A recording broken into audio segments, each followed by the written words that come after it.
So we're going to start this week with the first chapter in Tanya. And the opening part of Tanya, the author begins to say that when we're born, so they, from heaven, they give us an oath. And they make us make an oath. And the oath is that we are going to be a tzaddik. And we're not going to be a rasha. So it's a double oath. One is what you are going to be, namely a tzaddik. And B, you're not going to be a rasha. And we'll soon see why they're both important.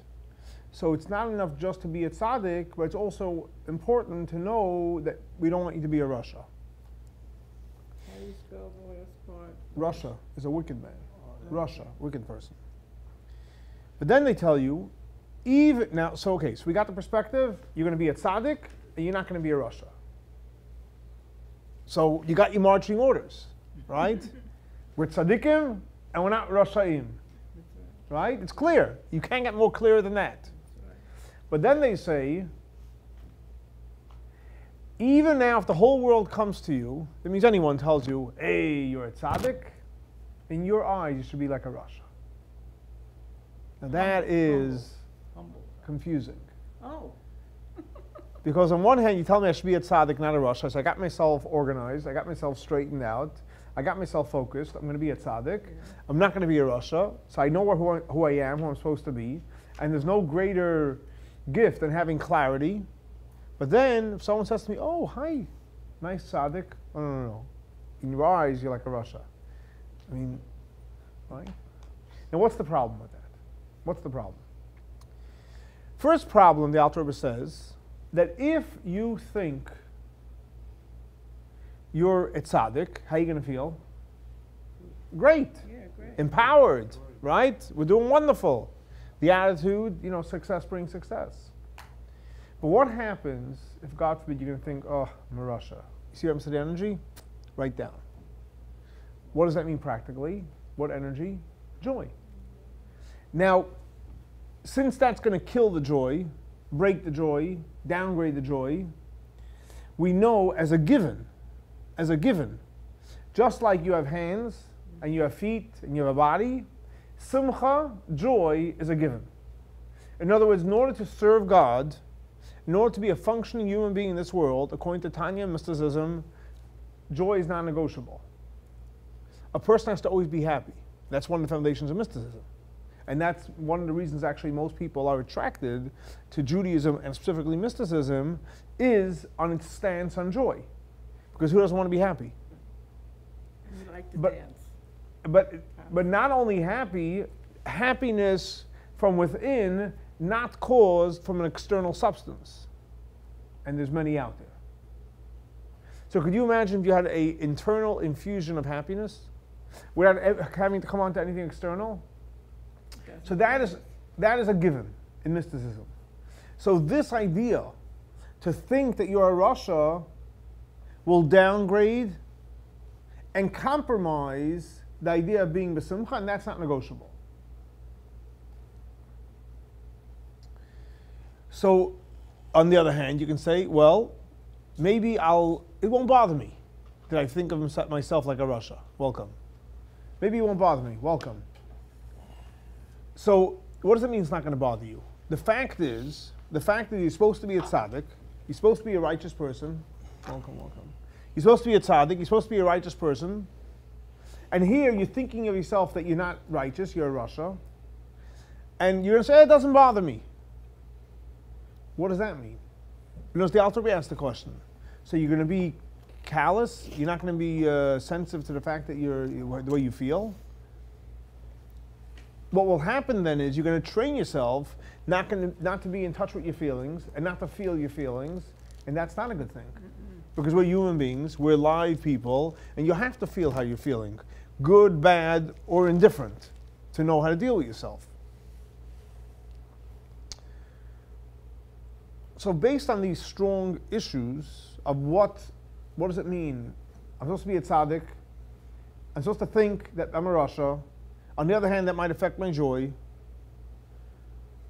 Or it's going to make me numb, we need to have a good comprehension of what does it really mean when we say to be a tzaddik. And in your mind, you should think that maybe you're a Rasha.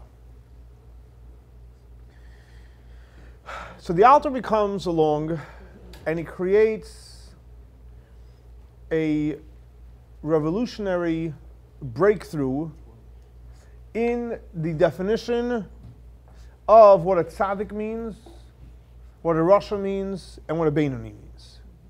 And this is the foundation of a big part of mysticism, of describing what a tzaddik, Rasha, and Beinoni. And the purpose is to really to get to know who we really are. In other words, like this.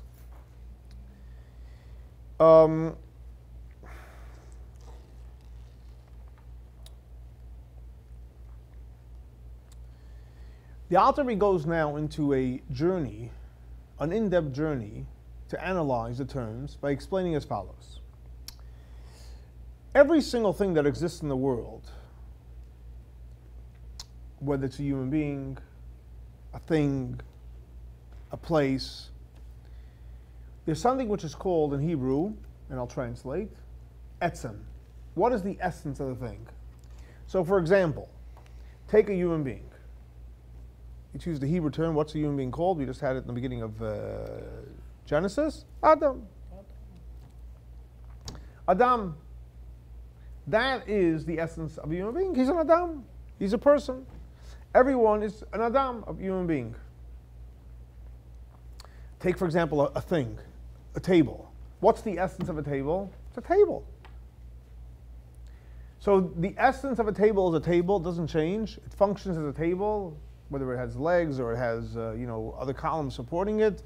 It's something that you put things on, but that's what a table is. A chair, anything for that matter. There's the essence of it. Then there's the way you describe something, attributes of a person or a thing. So for example, you have a human being, and you can describe the person. He's tall, he's short, he's smart, he's funny, and so on and so forth. The table, it's this size, this shape, this color. It's a description of the table. And then there's something which is called, in Hebrew it's called a Shem Hamushal, which means a borrowed name. A borrowed name. What means a borrowed name? A borrowed name means that it's not the essence of the thing, it's not a real description, but it's borrowed from somewhere else. That means it has a certain attribute of something else. So let's say something else, this is what something else is. Let's say this human being is really this, that's not his essence, it's not really how you would describe him, but he has a certain aspect like another thing or another place or another idea, and you're giving him a borrowed name, but it's not really the person. In other words, let's say for example you get dressed up in a costume of a clown. Are you in essence a clown? Is that your attribute? You put on a clown costume, people are going to call you a clown. Doesn't mean you're really a clown. You might be, you might not be. But the point of a costume is it creates a borrowed name. You're acting right now funny.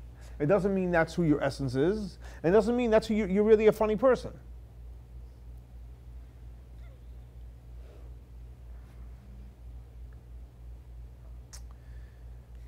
So the Alter Rebbe explains like this, that when you describe the term tzaddik, righteous, Rasha, wicked, or Beinoni, intermediate, what are you referring to? The essence of the human being? His behavior? Or like a borrowed name? Yes. Well, hopefully you're a tzaddik, three. and that's your essence. Okay, Hopefully. okay. Why not all of them? Why not all of them? Yeah. You know? How about Everything's that? possible. How about that, Rabbi? We're a moving target. We're not angels. Angels, you can put him in, this is who he is. We're moving targets. So if we would be one thing the whole time, you know what we would be? An angel. But we're not angels. We said we're human beings. Human beings are moving targets. Okay, but the question is what's moving? Is our essence moving? Is our description moving? Or is the borrowed name moving? Yes. Okay. At different times, different ones. So comes along the Alter Rebbe and he says like this. There's different places that describes the different types of human people. So for example, there's something which is called halacha. Halacha is what? Jewish law, just like you have secular law. You have secular, you have Jewish law. Now, what is, we're going to talk halacha, Jewish law. For that matter, it probably applies to secular law. Someone goes ahead, a human being, and behaves in a certain way which is not appropriate. Whatever the case may be, you can think of anything you want in your imagination. And there's witnesses to testify, the person behaved inappropriately, and whatever the behavior was, and you're brought to court, and the witnesses testify, and let's even say the verdict is, yeah, the person did a terrible thing.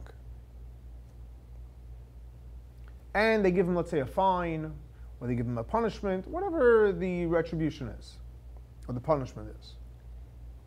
Now, is that the person? No, that's not who it really is. No?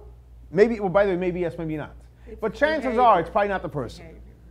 Now, is it the behavior of the person? Maybe yes, maybe not, but it doesn't mean that's his real behavior. That's his real attribute. It's a borrowed name. Because he did this sin, because he did this crime, so the punishment is X, and therefore he's labeled, whatever the label they give him, a convict, right? Convicted. Is he a person that's a convict by nature?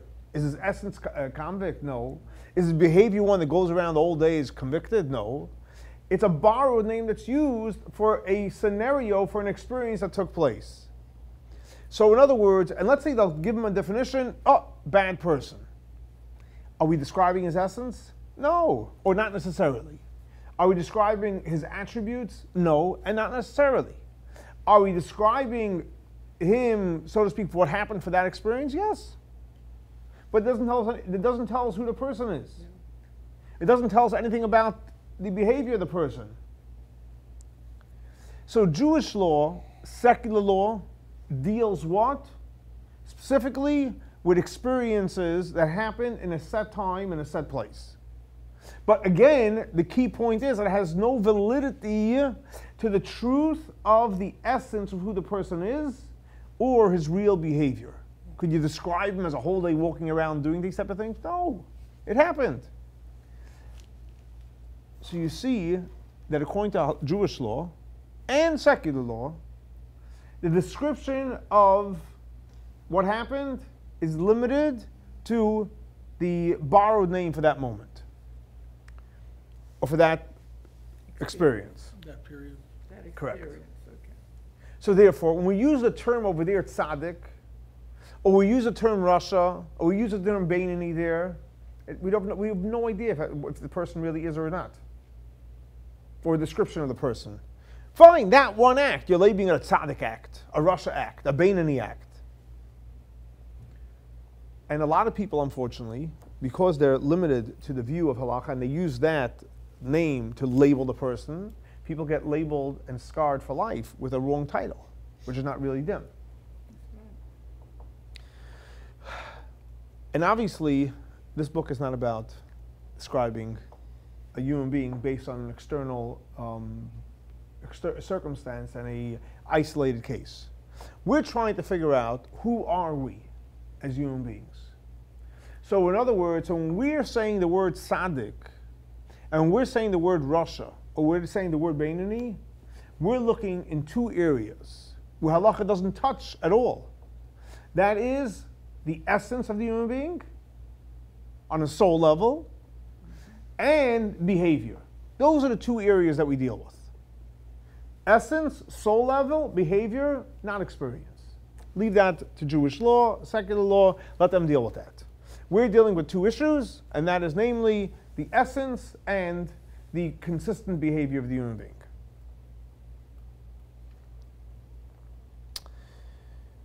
So comes along the Alter Rebbe and he says like this. So what does it mean, the essence of the human being namely being a tzaddik, rasha, or beinoni, or the behavior being one called a tzaddik, a rasha, or a beinoni. Okay.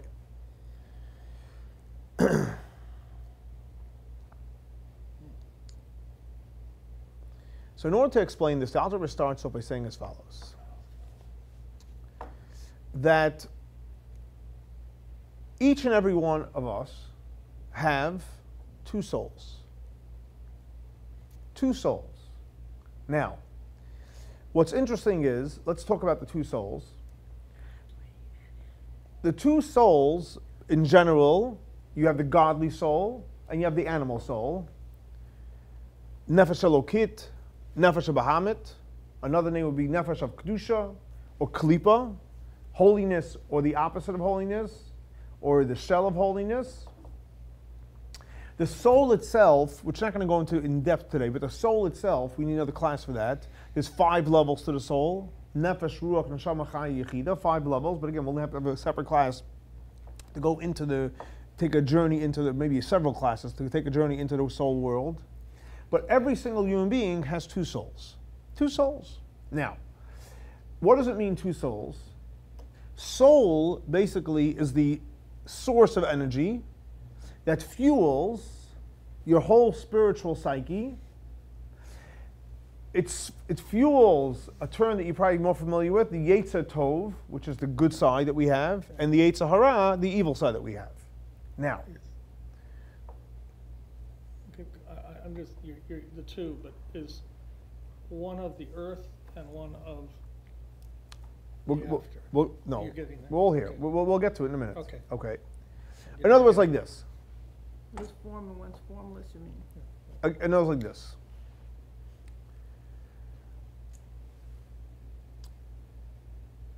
We each function from an internal way on 3 levels. Intellect, which is comprised of 3 sfirot. Emotions, which is comprised mainly of 3 sfirot. And then the functional emotions, which is another 4. So the package of emotions is 7. Generally speaking, we refer to the Yetzer Tov, we refer to the basket of emotions. And the Yetzer Hara, the basket of emotions, knows from the Yetzer Tov side, from the Yetzer Hara side. Over here, the Alter Rebbe says that we're referring to not only the emotions, but even the intellect. That means that the godly soul has a full set of intellect and emotions that it fuels, and the animal soul has a full set of intellect and emotions that it fuels, and that's why it's fair play. Because it's fear, it's a balanced war between the godly soul and the animal soul. And I say war because it's a real war. Now, that's all in the intellect and the emotions, which is fueled by the soul. And then you have, which we'll get back to and go into in depth, then you have where it plays out. In other words, where it plays out, the playing field, where does it play out? It plays out in the world of thought, speech, and action. Okay, so now like this. So the Alter Rebbe explains as follows, that each and every one of us have a godly soul, which means our intellect, our emotions are all fired up to what? Godly. It wants God, it's connected to God. Its whole mission in life is to cleave to God. It cleaves to God intellectually by studying and meditating and prayer. It cleaves to God emotionally by having a love and a passion for God in a very, very strong way. And that's all. It's like a mono, not stereo, mono. Just one connection. God, God, God. Almost like, and actually is an expression that's used, he's drunk. Infatuated with God. Intoxicated with God. That's the godly soul.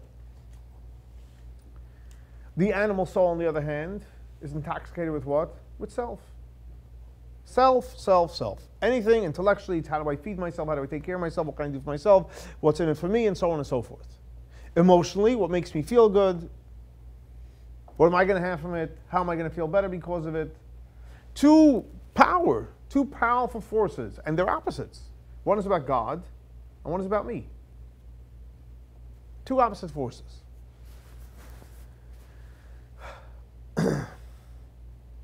Now, when you have these two powerful forces that are basically in the background, we'll go further and we'll come back. Where does it ultimately play out? It plays out very simple. It plays out in the world of action, speech, and thought. In other words, like this. You can have two people arguing how to build a building or how to paint a wall, what color. Right? Two people arguing, one says white and one says black. Now, at the end of the day, the wall can only have one color. In theory, you can have a mix. But the reality is the choice is it's white or black. It's going to be one color, white or black. Right? And one person animally wants white, and the other one wants black. So, as long as the wall is still clean and neat, you can put on one color. So you can argue from take it tomorrow, and some people do that, and the wall never gets painted. But the reality is, at some point the wall has to get painted, and one person has to win. Now what does that mean practically? That means very simple. Just like the wall has to be painted, it has to be painted a certain color, we have a thought, our thoughts, and our speech, and our actions like the wall. There can only be one thought, there can only be one speech, and there can only be one action. Now, there's war, what the thoughts are going to be. Is it going to be godly? Is it going to be animalistic? Selfish? Conflict. Same thing with speech, and the same thing with action. Now, the Alter Rebbe says very clear that when it comes to thought, speech, and action, so if we're dealing with the Rasha, it's not a question. We know what they are. And we don't have to get into it. He does whatever he wants. He thinks what he wants. He says what he wants. He does what he wants. There's no filter. There's no control. A loose cannon. Now, the reality is we don't have to deal with that because it is what it is. We all know what a Rasha is. And we don't want to spend really too much time dealing with it because that's not, so to speak, our mission in life. And that's not who we are. Waste of time. Waste of time, exactly. So in other words, the Rasha basically, the wall gets painted whatever he wants. So therefore there's nothing to talk about.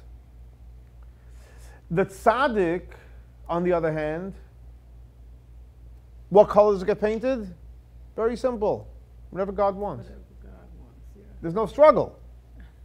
Whatever God wants. So therefore, what sits in his thought? Whatever God wants. What sits in his speech? Whatever God wants. What comes out of it? Whatever God wants. What does he do? Whatever God wants. Now, here comes the Beinoni, and that's, the Tanya is written about the Beinoni. Because again, the Rasha, we don't deal with it. It is what it is. Until he wakes up, he's going to do whatever he wants. The tzaddik is almost like an angel. He just does whatever God wants. The Beinoni, what's the Beinoni?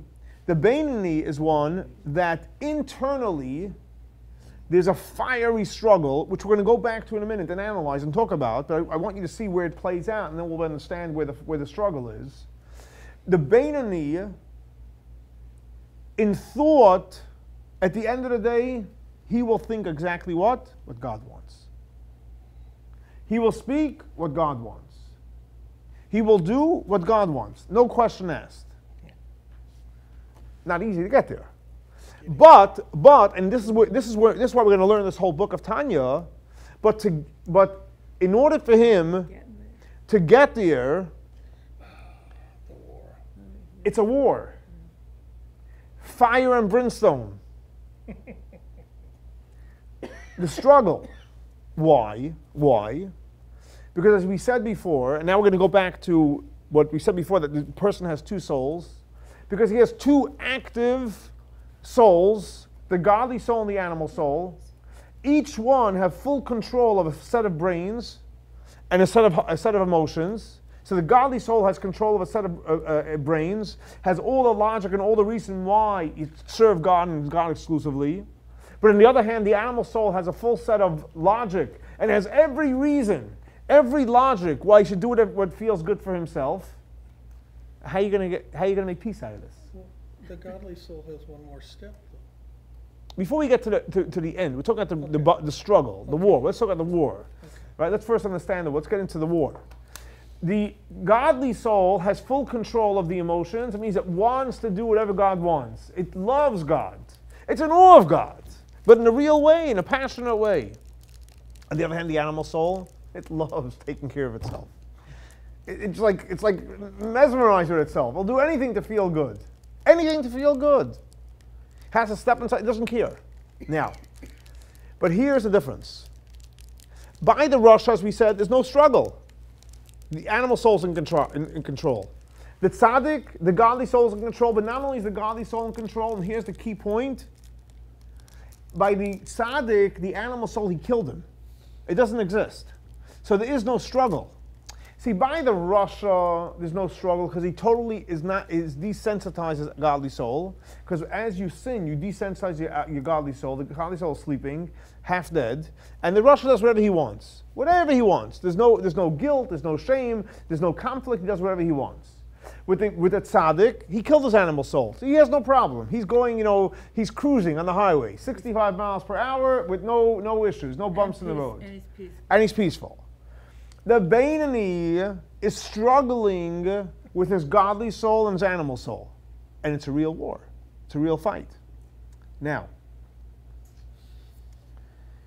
what's the real issue here? The issue is that the Beinoni has an urge, a strong urge, based on the animal soul to express itself. Let me think for a minute about this. But the Beinoni doesn't allow it. The buck stops here. You want to fight me? No problem. But we're going to be always neck to neck. You'll never enter into my thought. I'm not going to harp on it. In other words, let's use a simple analogy. Something happens in your life. Something struggle takes place. You're challenged from your faith-wise.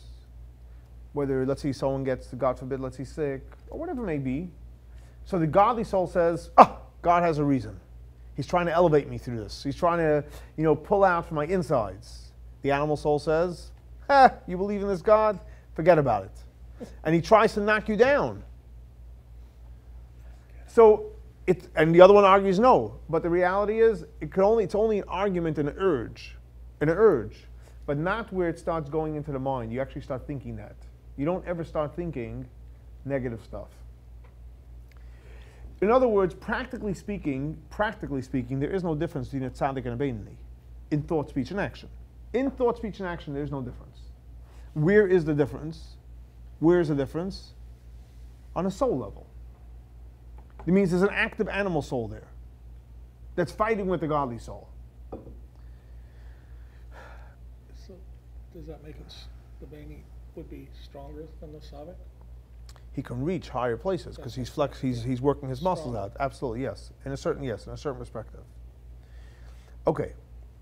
So, in other words, that's where the real struggle is. The real struggle is, are we going to allow it to penetrate the thought, speech, and action? And obviously, it doesn't allow it, but it's a constant battle. It's more alert. He's more alive. He's more awake. There's a fight. There's an excitement. Now. He has to choose. He has to choose, correct. So here the author explains, so who is really the essence of the human being? The essence of the human being. So the author explains like this. The essence of the human being, there's a clear distinction between a tzaddik, a beinoni, and a rasha. A tzaddik, the essence of that human being is what? What's the essence? Godly. The essence of a rasha is what? Wicked, self. Animal, self, however you want to describe it, it's clear. What's the essence of a beinoni? Life. That's a good term. Life. The struggle. The essence of the beinoni is the struggle. The minute he kills the animal soul, he's not a beinoni anymore. He becomes a tzaddik. The minute he gives in, he becomes a rasha. But he doesn't quit. But the point, so then he changes his term. But the definition of a beinoni is life, is the struggle. That is the definition of Beinoni. That is the essence. You want to know what a Beinoni He's is? persistent. Life and a struggle. Correct. Life and a struggle. Now, so it's clear. The essence is very, very clear. So as long as you're struggling, you're alive. And you're the Beinoni of Tanya. And that's really life. Because with life, you can actually grow. Now, what is the description of a tzaddik? Very simple. The description of a tzaddik is he basically lives a godly life. What is the description of Beinoni? Same description. He also lives a godly life. In action, right? Because the description is really how the person behaves. Oh, he behaves like a god. When you describe a tzaddik, you describe Beinoni, there is no difference. Because you're not describing the essence. The description, by definition, is a description. And the Rasha, you're describing someone that lives basically a selfish life. Now, so we know what the description is, and we know what the essence is. But now we're going to take a journey into the soul of the Beinoni, which in the soul of the Beinoni, there's two parts. There's the godly soul, and there's the animal soul. Now, why is it important to know the description? Because you have to know who you're dealing with. You got to know what the war is all about. And maybe by knowing the war, not that you're going to get rid of your animal soul, even though it's a great goal to have, but it's not necessarily a realistic one for most people. You'll know at least how to deal with it and how to outsmart it and how to keep it tamed as much as possible. So about the godly soul, that we start studying in depth in the second chapter of Tanya, and that will be next week or next class. About the animal soul, that we're going to talk about today. And that's what the author talks about in this chapter, the second half of the chapter, about the animal soul, what it is. Ego. And no. No? Does it not help with growth, though? What? The animal soul. Absolutely. No one's saying you should kill it. Yeah. It's part of life. We said it's part of life. And Absolutely. it helps the Beinoni become that stronger. Absolutely. Yes. Yes. If it doesn't kill you, it makes it stronger. Mm-hmm. That's the terminology. Okay. And everything's an opportunity for Yes. learning and growing. Absolutely. Okay. So let's talk about the animal soul. We got to know what it is. So in order to understand what it is, the author explains like this.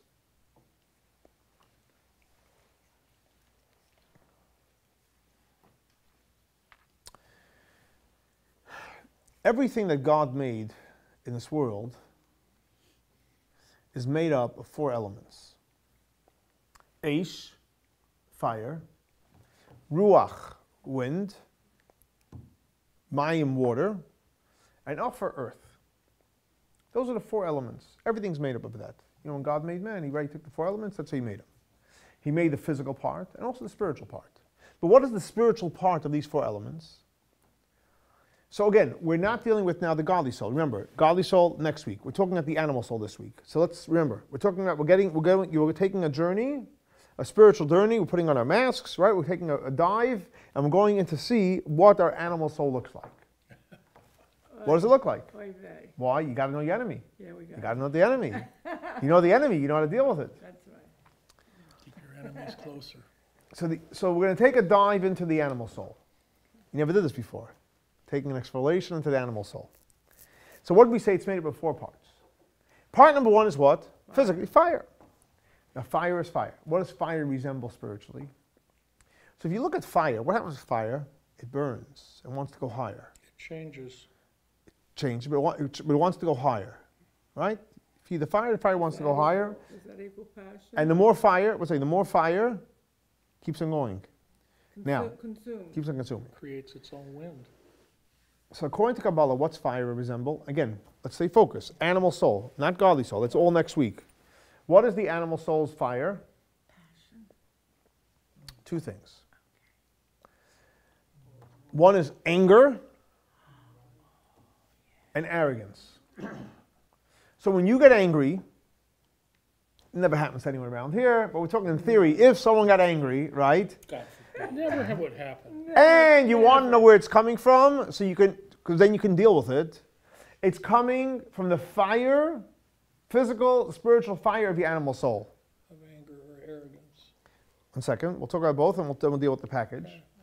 When a person what's a second component that comes from fire? Arrogance. When you're acting arrogant, that is coming from where? Why is fire arrogance? We'll talk about that. We'll talk about that.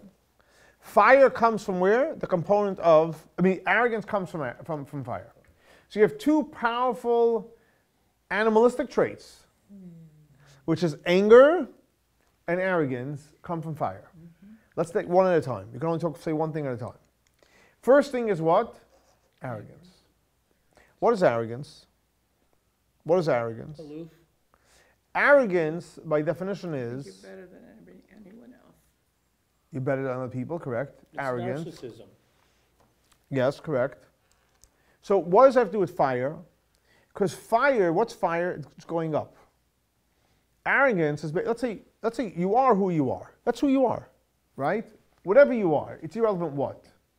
Arrogance is really convincing yourself or telling other people that you're more than who you are.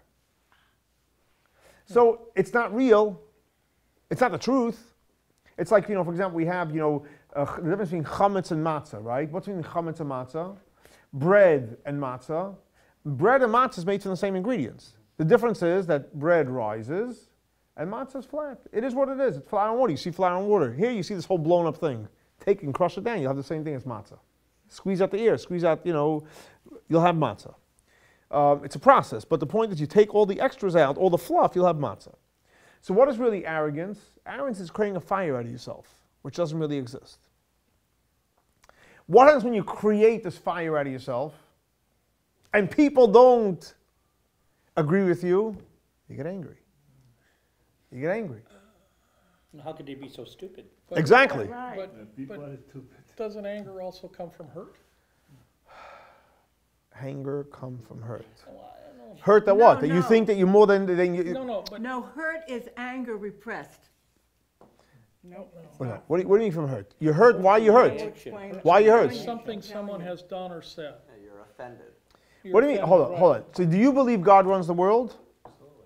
So if God runs the world, whatever the person said to you, you're supposed to hear it. I'm not giving a justification for other people to say things, but if you heard something that rubbed you the wrong way, you were supposed to hear it. So accept There's the a les- fact. there's a lesson, Accept the opportunity. fact that God runs the world. It's opportunity. God runs the world, Let and it happen. exactly, He exactly. did it for a purpose. For you. So in other words, let's go back. So anger and arrogance come from what part of the animal soul? The fire. Now, once you know that, then you know how to get some water, right, and put out the fire. I'm talking holy water, holy water. Holy water to put out the negative fire. Then you go see a bishop. Huh? Correct. You want holy water to put out the fire, or you put out fire with fire. But the point is you want to keep the fire of the animal soul down. No, so let's keep it simple. Take away the oxygen. When you're arrogant and you're angry, know it's coming from the negative side. Know it's coming from the fire, the negative side. And the worst thing a person could do is be arrogant and angry. Matter of fact, according to Kabbalah mysticism, someone that's angry, it's as if you worship idols. So you want to be As if you worship idols? absolutely. Wow. Your own idol. But it's still an idol. An idol you created. It's an idol, yeah. Okay. So in other words, believe so if you want to know who you are, you want to lower it? You can lower it. Of course, yeah. If you want to know who you are, when you're angry and when you're arrogant, know it's coming from the fire. Okay. Okay. And this way, don't think it's from the godly soul. Godly soul doesn't get angry, by definition. Godly soul is not arrogant. Godly soul is the antithesis of being angry or arrogant. The godly soul would never get angry. Think about it. If God runs the world, what's it to get angry for? And if God runs the world, why am I being arrogant? Why do I think I'm better than someone else or better than I'm supposed to be? Peaceful. Correct. Okay. Intent. I like tents. No, intent. The next aspect of the animal soul is something which is called having intense pleasure comes from the attribute of water. In other words, why? Because when you take water, what happens? It grows, things grow, and you're able to have pleasure from it. Now, Healing. huh? Healing. Healing too. But the point is like this. From the godly soul, where does it get all its pleasure from? From God. The animal soul wants to get pleasure from physical things and things that will feed him and make him more enjoyable. But all that comes from God too.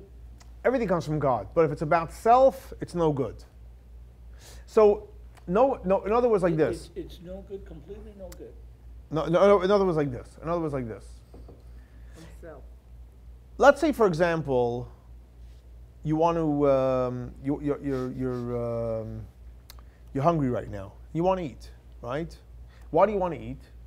Because obviously, according to the Baal Shem Tov, there's a spark of holiness in that food that you need to elevate.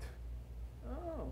So, in other words, so therefore, since you're going to elevate something, you're going to elevate a spark. You make a blessing first. The purpose of the blessing is calm down. It's not about you going to enjoy that whatever you're going to be eating. It's, remember, you're on a mission to elevate it. So when you eat something, there can be two ways you're going to eat something. One way is, okay, you know what? 3 times a day, whatever it is, I elevate the physical world. I make a blessing first. Matter of fact, that's why, for example, it's the whole idea of kosher. That's why we salt the meat and to take out the energy there, so you shouldn't be totally consumed in the physical taste of it, but more in the purpose of elevation.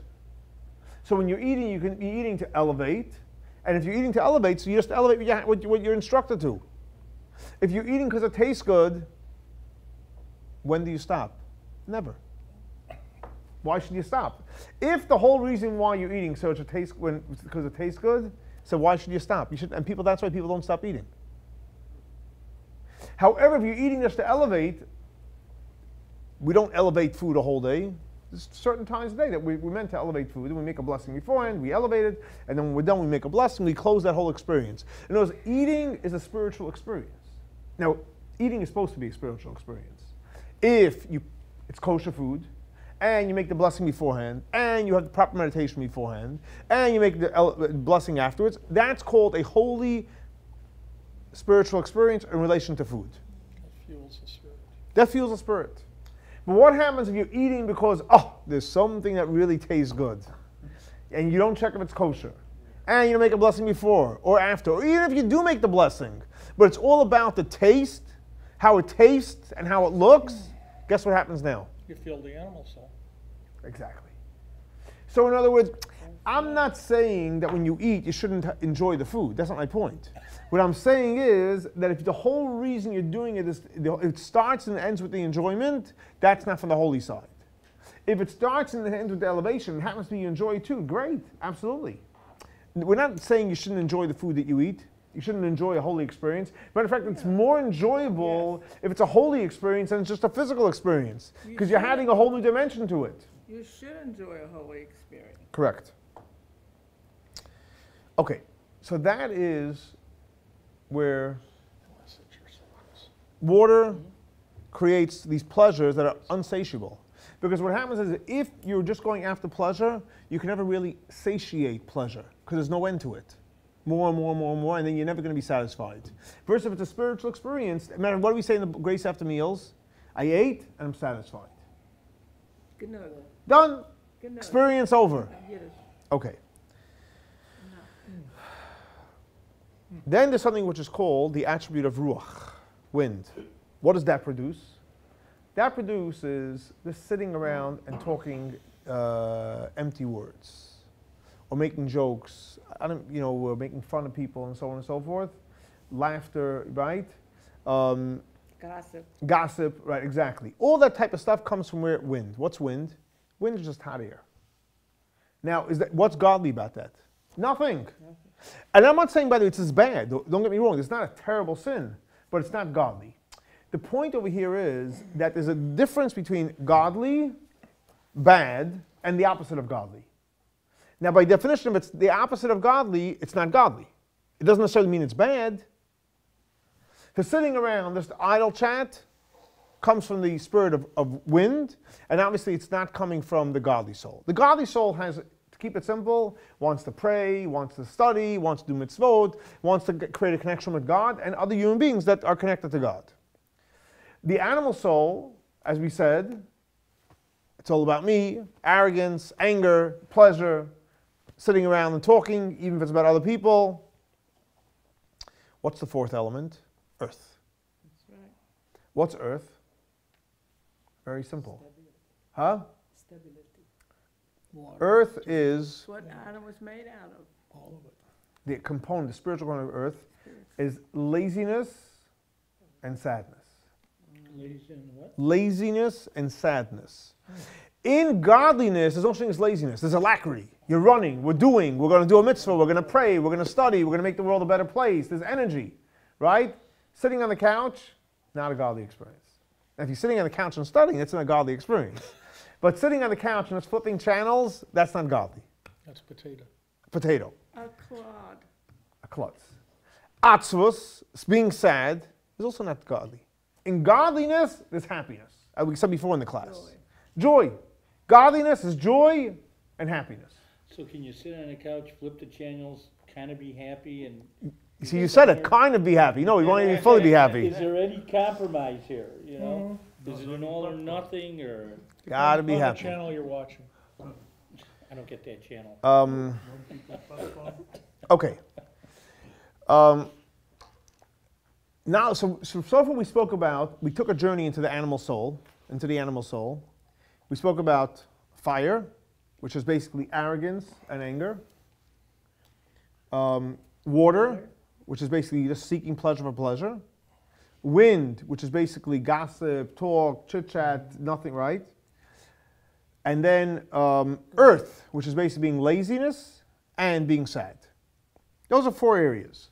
But now we're going to go even deeper. And there's a fine line, and that is as follows. There are certain things that we naturally do. There's 3 components to the Jewish people, which we naturally have. What is that? In Hebrew it's called Baishanim, Rachmanim, and Goyim Lechasadim, which means we're shy, we're compassionate, and we're charitable. We do acts of kindness. Now, that is part of our nature. It's part of our DNA. Matter of fact, the way to test if someone's really Jewish, see how he acts. Is he compassionate to people? Is he kind to people? Does he practice charity? Is he humble? Right? Is he shy? Then you know he's Jewish in his nature. Now, so the Alter Rebbe comes with an idea, and he says like this. When a Jew behaves, so to speak, in these 3 areas, which you should, because that's what you have, but it's coming just from your nature. It's not something that you're on fire with. That's also coming from your animal soul. What I mean to say is like this. The animal soul, again, is not bad. It's survival. It's an engine. But if the only reason why you're like a little shy, right, is because you're shy, and you're compassionate because it's just your nature, and you're kind because it's your nature, you haven't really worked on yourself, and you're not inspired because, hey, you know, it's God's world. How can I be, what right do I have to be arrogant? Sure, I'm shy. It's God's world. I'm only a guest here. Or I'm compassionate because, hey, you know, God's people need help. I'm compassionate, so you see the fire is there, and I want to help God and God's world to make the world a better place. That's coming from a godly side. But if you're just doing it naturally, it's like almost like you're a robot. Yeah. In other words, it's not bad, but it's not great. It's neutral. So in other words, the animal soul, to get a clear picture, is not a bad thing. It's a survival thing. But on the other hand, how to imitate the godly one. Correct. On the other hand, if we just allow the animal soul to rule us, we're going to be stagnant. Yeah. We need to fire up the godly soul, which we're going to talk about next week. We can take a journey into the godly soul. Okay, so the week after. All 4 elements also are in the godly. Why not? Right now we're talking about the animal soul. Okay. Let's stay focused on the animal soul. For sure, obvious, but let's talk about the animal soul this week. Yeah. Okay, 1 second. Now, one more point which the Alter Rebbe makes in this chapter is as follows. In the prophet Yecheskel, he explains, he talks about strong winds, clouds, fire, which are very, very fierce. And it's brought down in Kabbalah, those 3 forces that he's referring to is something which is called Shalosh Klipot HaTmeot, 3 impure shells, which are referring to the other side of holiness. That means that they have, God gave the power to klipa, or sitra achra, which is the other side of holiness, or the shell, which is not which holiness itself, a tremendous amount of power. What does that mean? God gave it power. God gave it power. That means it's so to speak, it's entrapped in there. Let's go try to fight a hurricane. It's not easy. A lot of people get killed, or a fierce fire, right? Or an earthquake, whatever it may be, right? So in other words, when it comes to shalosh klipas atmeo, something which is extremely, we know for sure, but the Torah tells don't eat a pig. Forget about it. You can make 20 blessings, and you can pour water on yourself, and on the pig, you're never going to be able to elevate it. It's not happening, because it's part of the shalosh klipot atmeot. And there are many things like that. Anything that's in that world, it's tied down to the shalosh klipot atmeot, the three impure klipot, we cannot elevate. Again, that's not for the point here. However, in the prophet Yecheskel, he says that something which is touching it, referring to there is a shell which is not from the three you cannot elevate, but it's something which is from the three that's, so to speak, neutral. And here's the key point. It's not holy, it's a klipa, it's sitrach, it's from the other side, but it's neutral. What does it mean it's neutral? Neutral means that you can basically spice it up and it'll be spiced up, or you can leave it and it'll be neutral. In other words like this, the animal soul is not bad. The animal soul is in a neutral state, and if you're able to fire it up, guess what? The animal soul can be on fire for God too. And when that's on fire for God, now you really got something going. So in other words, like this, the fire from the animal soul, is it bad? No, it's neutral. But if you're arrogant, and if you're angry, that means that you allow the fire to penetrate, unfortunately, and to take over in a negative way. But the goal is to capture that fire and bring that fire for a fire for God and a fire for Judaism. That fire that the animal soul has, the godly soul doesn't have that type of fire. It has its own fire. But the goal is to capture that fire and transform it into holiness. The water, same thing also. If you're just pleasure, so basically you're taking this water, this pleasure thing, but if you're taking the pleasure for God, and you're using that energy to transform a beautiful experience for God, now you've transformed it. You took something which was neutral and you transformed it for holiness. And the same thing with ruach, right, which is wind, which is power, but you use it for something powerful, for godly. And the same thing also with offer, to use it and transform it for godliness. So in other words, like this, the point the Alter is making is that the nefesh habahamit, it's not bad. It thinks about self, but it can be transformed. It could be two things, which we'll learn later in depth. It could be basically restrained, and it can also be transformed. But in order to restrain it, in order to transform it, you have to know what it is. So the goal of today's class was to identify, at least the second half of the class, what the animal soul is. And therefore, once you know what the animal soul is, now it's very easy. You know what you're going to either restrain from allowing it to take over and cause you to be angry or arrogant, or to just indulge in materialistic things, or to just to talk gossip, or just to be lazy. But more importantly, now you know what it is, and that goal is to take out the good in it and bring it into the world of holiness. And now you've created, so to speak, a prophet, which a tzaddik can't do, because a tzaddik has no animal soul. Tzaddik, bottom line is, he's wonderful, godly, but he can't profit. He doesn't have an animal soul to do business with. We have an animal soul to do business with. That means when you're doing business, you can lose money when you do business, and you can gain a profit, or you can stay flat. Our goal is to create a profit. Take that animal soul and profit from it, and take all that powerful energy and bring it into the world of God and godliness. So that's more or less the journey into the world of the animal soul. And this gives us really now, bring it back full circle, a glimpse of the life of the Beinoni. The life of the Beinoni, on one hand, has this powerful godly soul that wants to express itself in thought, speech, and action, and does, but also has this urge from the animal soul, but never actually actualize it in thought, speech, and action, But here comes the main thing. Once you know what the animal soul is, can we go in? First is restrain it, and then most importantly, transform it that it should want God and godliness, and now you created a real prophet.